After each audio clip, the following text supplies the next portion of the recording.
পানি ফলের পালো বানানোর জন্য আমি পানি ফলগুলোকে ছাড়িয়ে ধুয়ে পরিষ্কার পরিচ্ছন্ন করে রেখেছি। এবার যেসব উপকরণ দিয়ে আমি আজকের এই পালোটা বানাবো সেগুলো হলো খানিকটা ঘি, 100 গ্রাম মোয়া বা খোয়া ক্ষীর, আধখানা নারকোল কোড়া, তার সঙ্গে 8-10টা এলাচ, কিছুটা কাজু কিশমিশ। কাজুগুলোকে আমি ছোট ছোট টুকরো করে দেব। তার সঙ্গে লিকুইড দুধ। আমি যেহেতু কম মিষ্টি খাই তাই আমি খুব অল্প পরিমাণে চিনি এখানে নিয়েছি, 2 চামচ চালের গুঁড়ো। এই সমস্ত উপকরণগুলো দিয়েই আজকের আমার এই পানি ফলের পালোটা তৈরি হবে। তো প্রথমে আমি এই নারকোল কোড়াটাকে আর এলাচটাকে একটুখানি গ্রাইন্ডারে একটু পেস্ট বানিয়ে নেব।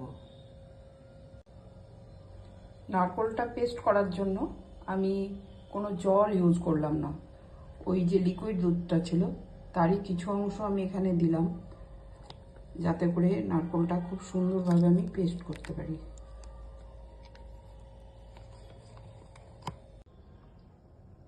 নারকোলের পেস্টটা আমার তৈরি হয়ে গেছে, খুব মসৃণ করে আমি এটাকে পেস্ট করেছি।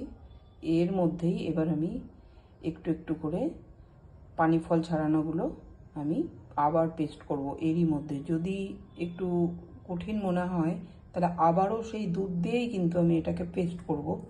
এই পানি ফলগুলো যতটুকুনি আটছে সেই মতনই এর মধ্যে আমি দেবো, দিয়ে অল্প অল্প অল্প অল্প করে আমি এটাকে পেস্ট করতে থাকবো।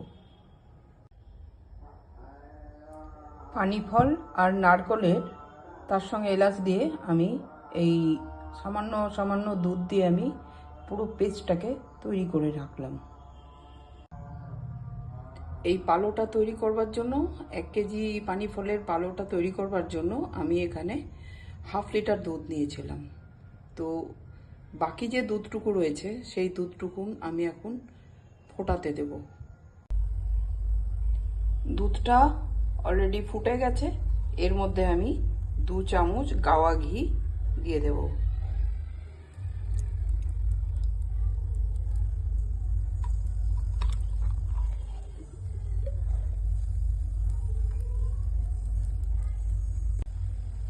তারই মধ্যে আমি মোয়া বা খোয়া ক্ষীর যেটা বলে সেটাকেও আমি এর মধ্যেই ছেড়ে দিচ্ছি, এটা একটু গলবে।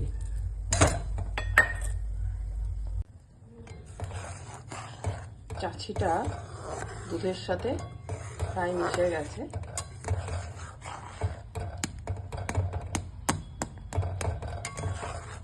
এবার আমি আস্তে আস্তে আমার পেস্ট করে রাখা উপকরণগুলো বা অন্যান্য উপকরণগুলো, যেমন এই নারকোল এবং পানি ফলের পেস্টটা প্রথমেই আমি এতে দিয়ে দিচ্ছি।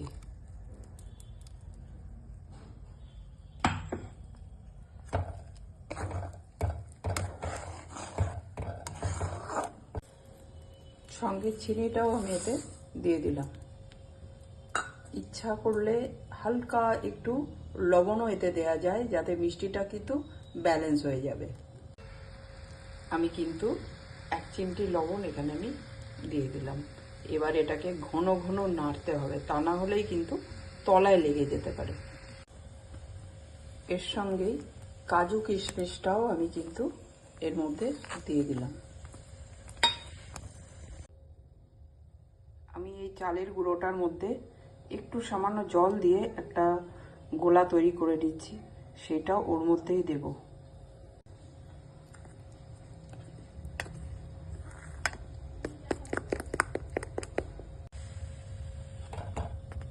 একদম সিম আছে কিন্তু এটা তৈরি করতে হবে, আর অনবরতই কিন্তু নাড়তে হবে। পালোটা আমার প্রায় তৈরি হয়ে গেছে, শেষ পর্যায়ে। এবার আমি আরেকটুখানি ঘি, গাওয়া ঘিটাই আরেকটুখানি এতে দিয়ে দেব, 2 চামচ মতন দিলাম।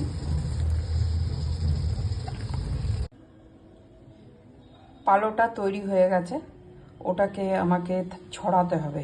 তাই এই থালাটাতে আমি খানিকটা ঘি নিয়ে নিলাম, গোটা থালায় আমি ঘিটা প্রথমে বোলাবো। পালোটা আমার কমপ্লিট হয়ে গেছে। আমি থালার মধ্যে পালোটাকে ঢেলে সমান করে এটাকে এখন ঠান্ডা হতে দিচ্ছি। আর এর ওপরে সাজানোর জন্যে কিছুটা কেশর আমি ছড়িয়ে দিলাম। এর মধ্যে পেস্তা টুকরো, কাজুর টুকরো এই সমস্তগুলো ওপরে দেওয়াই যায়।